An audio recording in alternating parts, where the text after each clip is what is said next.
కామారెడ్డి జిల్లా మరో కంపెనీ అమాయక ప్రజలను ఆసరగా చేసుకుని అందిన కాడికి దోచుకుని బోర్డు తిప్పేశారు. విదేశాలకు పంపిస్తామని నమ్మించి జిల్లా కేంద్రంలోని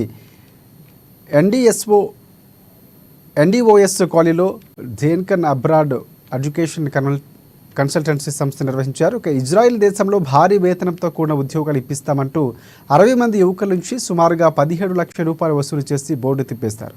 దీంతో బాధితులు పోలీసులకు ఫిర్యాదు చేశారు. నిజామాబాద్ జిల్లా ఆర్మూరుకు చెందిన కిరణ్, విజయ్, హైదరాబాద్కు చెందిన మహమ్మద్ అలా అనే వ్యక్తులు ఇజ్రాయెల్ దేశం పంపిస్తామని మోసం చేశారని బాధితులు వాపోయారు. బాధితుల ఫిర్యాదు మేరకు కేసు నమోదు చేసుకుని 15 బృందాలు ఏర్పడి 3 నిందితులను పట్టుకుని రిమాండ్కు తరలించినట్లుగా సిఐ చంద్రశేఖర్ రెడ్డి తెలిపారు.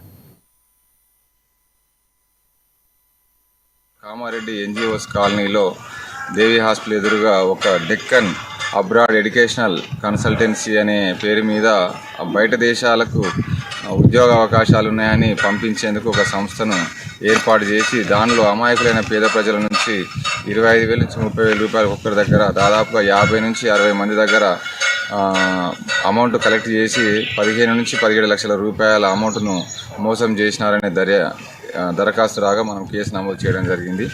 అయితే దీనికి ఈ నేరానికి పాల్పడిన వారి యొక్క వివరాలు తెలుసుకొనగా మీసాల కిరణ్, విజయ్ కుమార్, తర్వాత మహమ్మద్ అలీ అని ఈ 3 వ్యక్తులు ఒక ముఠాగా ఏర్పడి అమాయకమైన పేద ప్రజల నుంచి డబ్బులు వసూలు చేసి బయట దేశం పంపిస్తామని చెప్పి వాళ్ళు కల్లిబొల్లి మాటలు చెప్పడం జరిగిందని తెలిస్తే వారిని పట్టుకోవడం కోసము 2 బృందాలుగా ఏర్పడి గత 15 రోజుల నుంచి తీవ్రంగా శ్రమించి వారిని పట్టుకోవడం జరిగింది.